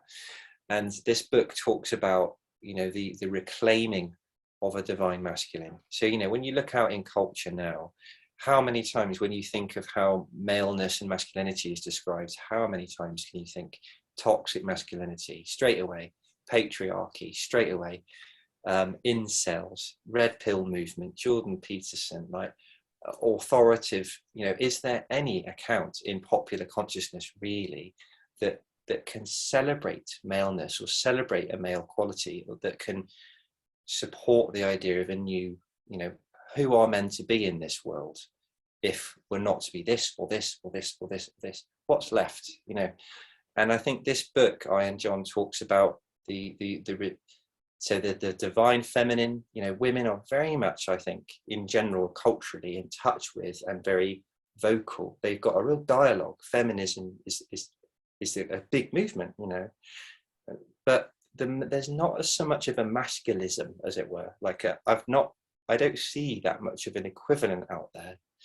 And I guess this is a really, really long way to come back to my original point, which is that if you say, I'm just going to do it, I'm just going to get on with it, I understand that in a sense as a embracing that sort of aspect. Like, I have agency, I can do things in the world, I feel confident enough to execute my will and make it happen. And for me, because I've always been actually I've had that sort of stifled in my life. I've had a very emotionally negligent mother, who I no longer sort of speak to anymore, that at one point, when I was really angry one time with something very, very awful that they did, they just chose to laugh at me. And the consequence of that was to sort of, I think, on a deep level, was to sort of shoot down that certain powerful, rageful sort of maleness, like my feelings matter, so it's been a long story of reclaiming that. Yeah, sorry, yes. Do you mind if I ask you a bit more about that situation? Yeah, go for it. Well, I can tell you. If it's... I won't go, yeah, I don't, obviously, I don't want to pry too much. I think I'm more interested as far as how it shaped you and where you were at in your life right now. So, for example, when that particular incident happened, were you an adult, or was that when you were a child? This was an early teens thing. Okay. I was pretty young enough for it to really. I was old enough to make all sorts of ideas and sort of, you know, symbolize what was happening, and two, not old enough to be able to sort of not take it as a disaster. How old would you say you were when you were cognizant of the fact that, okay, this is wrong, this is not normal? What the way that I was being in the world, where it. Well, I think.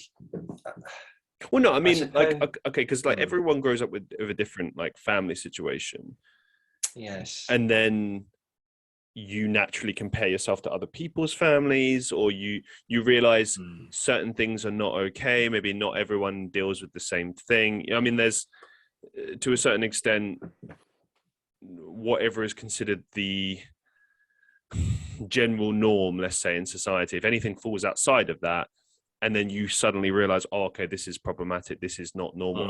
I for instance, shouldn't be treated this way, or this is not how normal people respond to X, Y, and Z. Like, was there a particular moment where you were like, hang on, that's not quite right?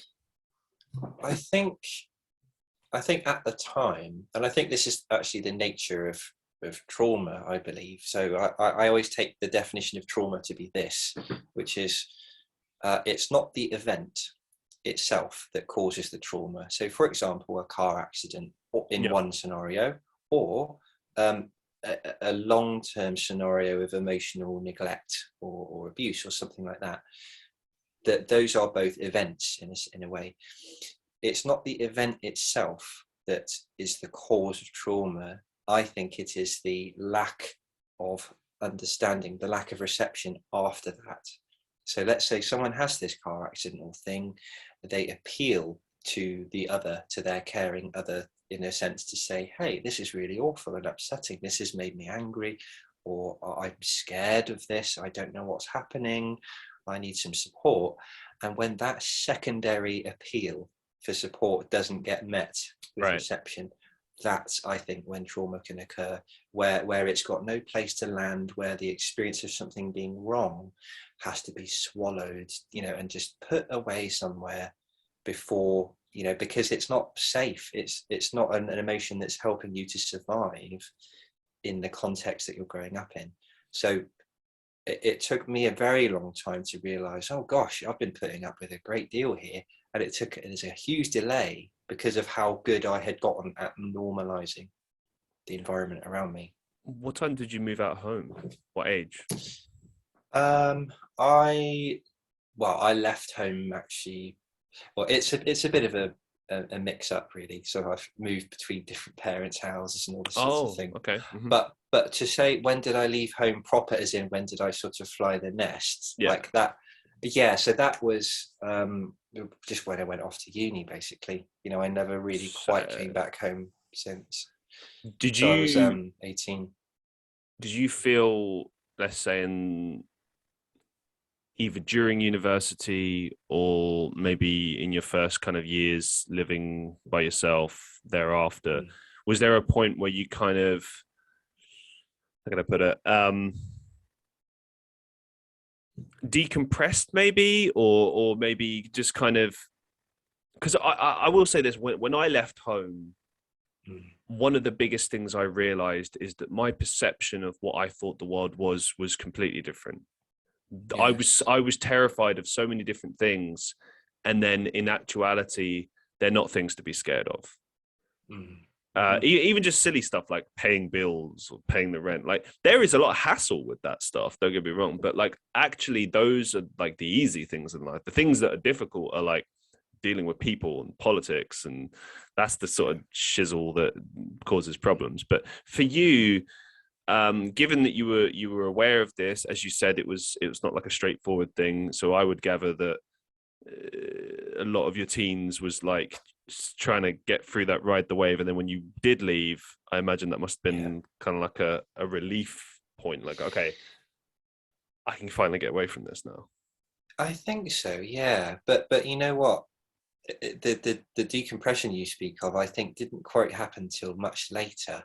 because I think that although I had gotten away from the original, let's say, source, the circumstances that had caused me difficulties, so difficulties namely being absolute dogged, tireless perfectionism, which has caused me so many problems because I just can't, I'm too afraid to sometimes act or do or create anything because of this crippling perfectionism.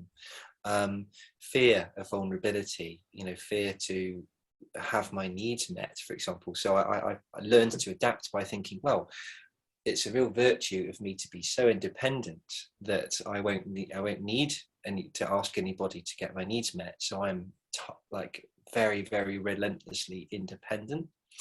And I carried those qualities with me. Oh, and one more key one, which was this narrative that I have to be strong.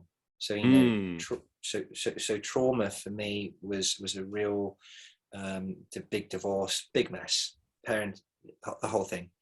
And the what I took from it was the only way for me to be safe here, because there wasn't really that much reception of my hurt at that moment in time. So I learned a lesson there where it's like, I've got to just be strong here, and bunch it all up, gather it all up and take it with me. And I did that actually way beyond leaving home, because I have that habit, that way of seeing the world carry on all the way through. And really it's really only been in the last perhaps decade when I first started to proper psychotherapy for my own purposes, which then later inspired me to go into therapy training, where self-exploration, and trying to inquire about why I assume certain things about life and what patterns are going on. That's when I started to really get the space, the detachment from that, I think.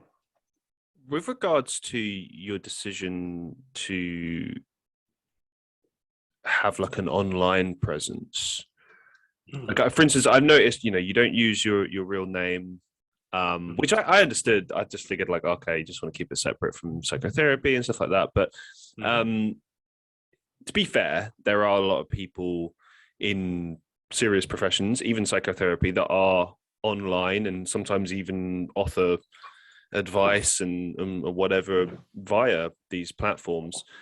But I guess my question to you is kind of twofold with this, regards to this. So firstly, the first part of it is, why did you decide to kind of open up about your traumas and stuff on social media? Now, I know obviously you'd said that, you'd explored it through therapy, and that's kind of, partly why you decided to pursue psychotherapy. And also, as it's helped you to open up, you've kind of realized and explored that, and you're working on that, right?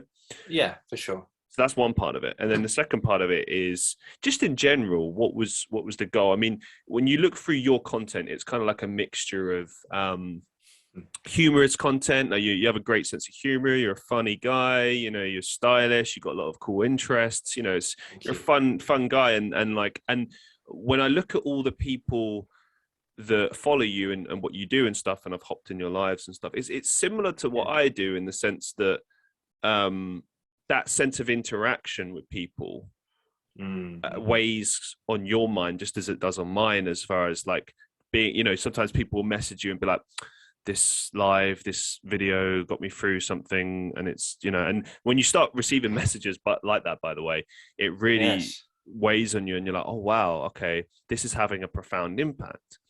Now add to that what you're doing, what you're pursuing, which you've been vocal with your audience about, is the fact that you are pursuing psychotherapy, you're training in this is what you're going to do, and you share aspects of your education and what you've learned and what you're understanding with your audience.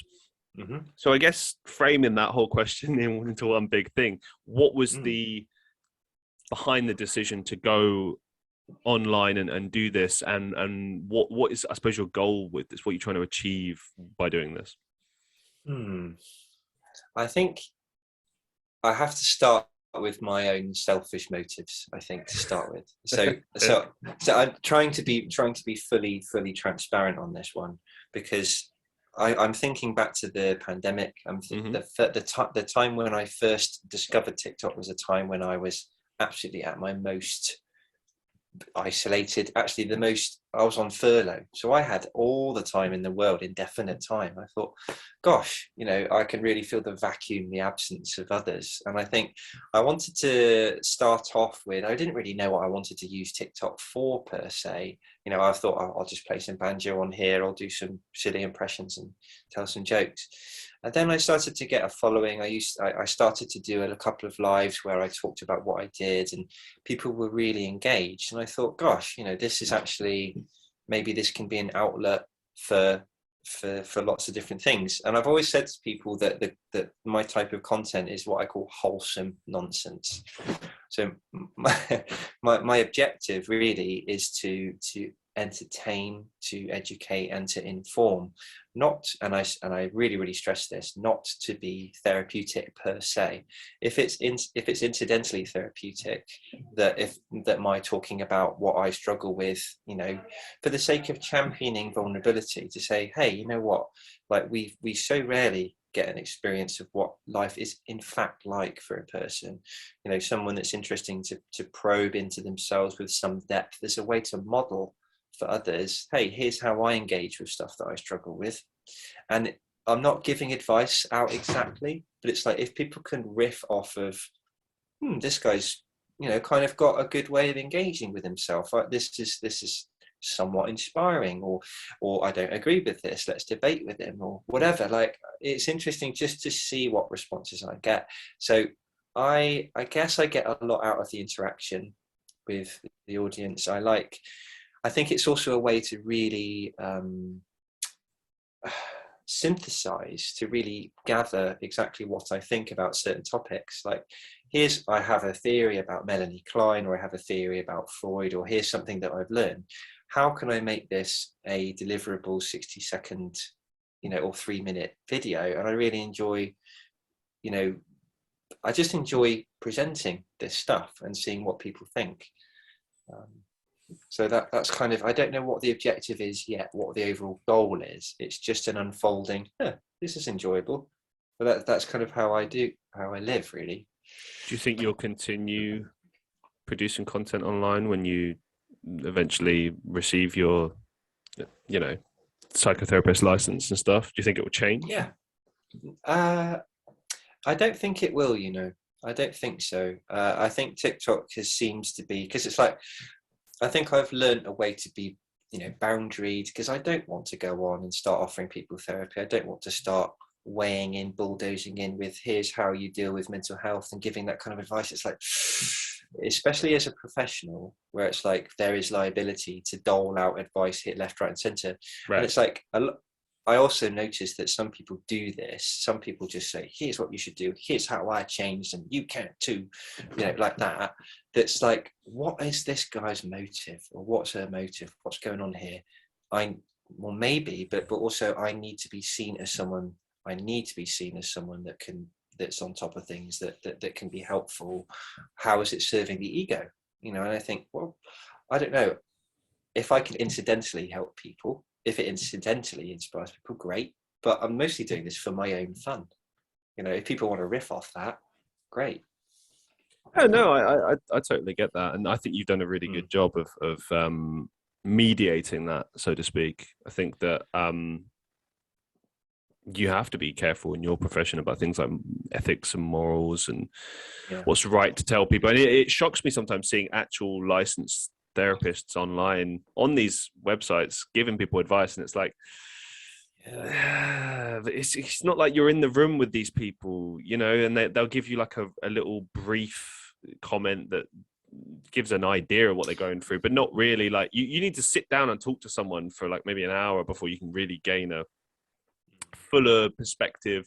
As you put it earlier in the conversation, framing what's going on, framing not only what's going on, but how to set an action plan with that, with regards to step-by-step progress of like, okay, well, this is where we are, this is where we need to be, and this is how we're going to get there. Just like anything else in life, you plan it, structure it, and then you work on those goals one by one. You can't just dish out a few occasional comments here and there like, oh, do this, I did this, and it changed your life, because that's just not how life works.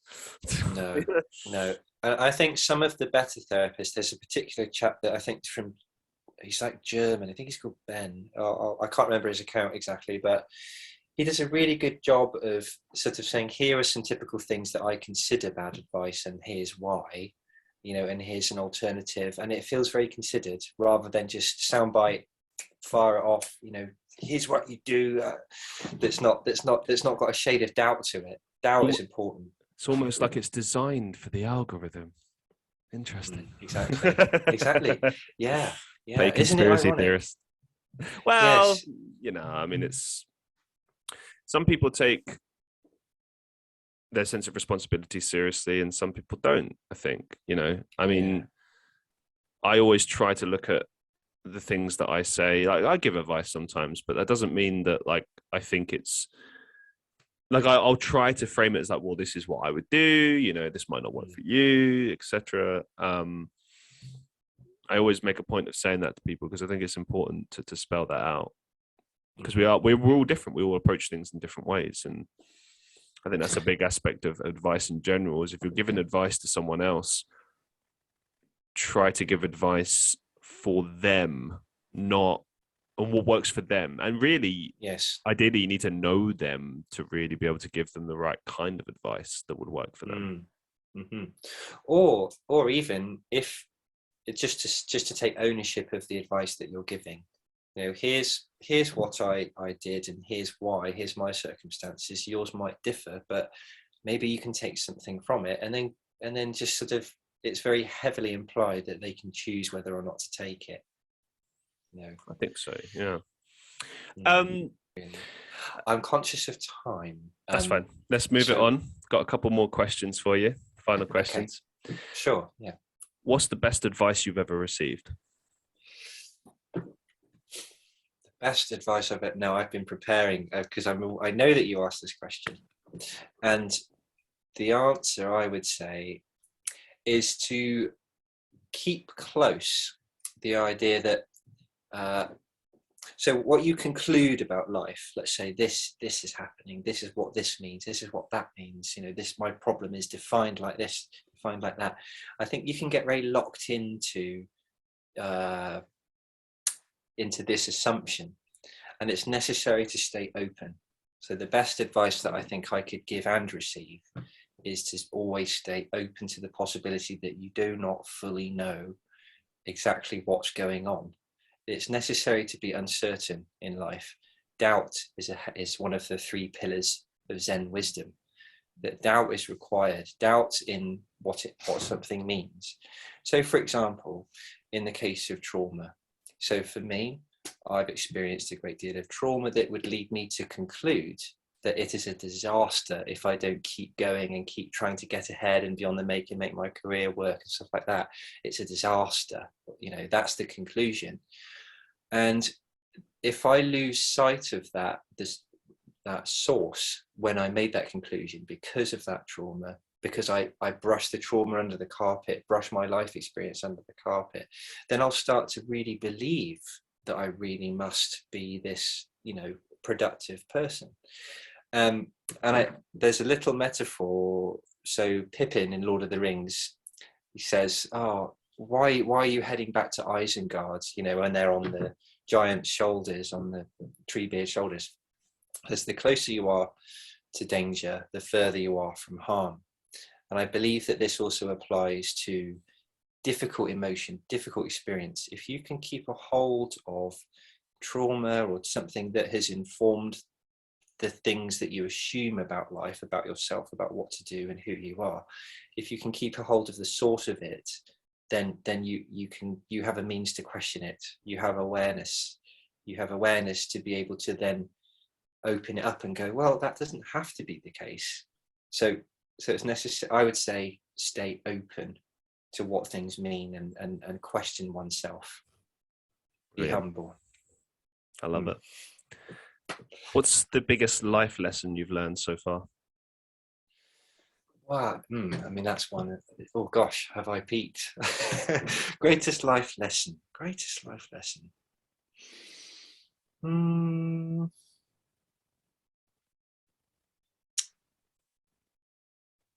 gonna have to. Can you edit this if I take ages to reply? Good. I'm going to just be editing all day, thanks to you. Sorry, I'm sorry. No need for Okay. apologies, my man. You take as much All time right. as you need. I think I've got something. So life advice, I mean, something that's worked for me is to not be afraid of your own power. And actually, I want to read you a poem. Oh, wow. Because this, because I was thinking about reading you this.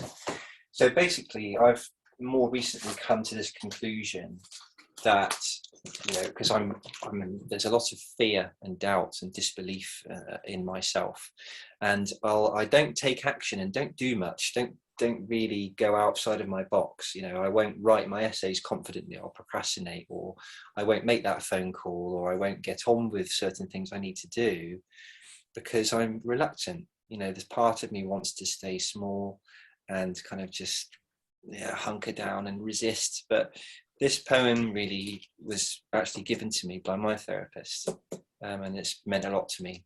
So this is it. Our deepest fear is not that we are inadequate. Our deepest fear is that we are powerful beyond measure. It is our light, not our darkness, that most frightens us. Your playing small does not serve the world. There is nothing enlightened about shrinking so that other people won't feel insecure around you. We are all meant to shine as children do. It's not just in some of us, it is in everyone. And as we let our own light shine, we unconsciously give other people permission to do the same. As we are liberated from our own fear, our presence automatically liberates others. So life advice would be to not be afraid of your own ability, your own power. Have the audacity to assume that you can do things, you can become someone if you allow yourself to believe in that you're entitled to it. Beautiful. Thank you so much for sharing that. This was really, really beautiful. This reminds me of why I love doing this show and getting like nice surprises like that. Oh, good. As we draw things to a close for today, do you have any upcoming projects or final thoughts that you'd like to share with our listeners? Well, I mean, upcoming projects, I've got, the therapy stuff, I've got 2 massive essays, so that's what's going on. But TikTok projects, just to bring it back into the original, the premise, the reason that we met in the first place, which is I've got some ideas about what I want to do with my account. Ooh. And one thing is I want to start doing a little bit of a play, a psychodrama. So the way that the way that I understand myself, or a way that I find really useful to play with my own sort of self-concept, is to identify different parts of me. One part of me is this sort of do well in life, be a knight, go for it. Another part of me is sort of this apathetic teenager that's like, oh, everything's pointless, man. That's another part. Someone over here that's the workaholic, like, you can't go on holiday, we won't earn enough. And another part over here and here and here. And basically, like, over time, I've developed these different characters just to sort of have a bit of fun with my own self-understanding, right? And I want to start off a series where I have these different people interacting with each other over different situations. So that's a project, I guess. Sounds awesome. And the other part of your question, which was like, what would you leave with listeners? Maybe that's a fun thing to do if you're interested in, self-exploration. One place to begin is to think about what different disparate parts of oneself there are, and that's a good way, I think, to start understanding or engaging with your own self. It's like, okay, what players are actually on the table here? Who's got the most power? Who doesn't really have that much of a voice? I think that's a really great way to get started with self-understanding. Couldn't agree more. Well, Leo, Cool. It's been an absolute pleasure. I want to say a massive thank you for taking the time to be with us and share. Thank you for having me. Pleasure's mine, as always. Always welcome on the show again, and just a massive thank you for being here. Yeah, well, thank you too. Yeah, well, look forward till next time. Till next time. And to all the listeners of the Christian Reeve podcast, as always, be safe, be well, and I'll see you in the next one.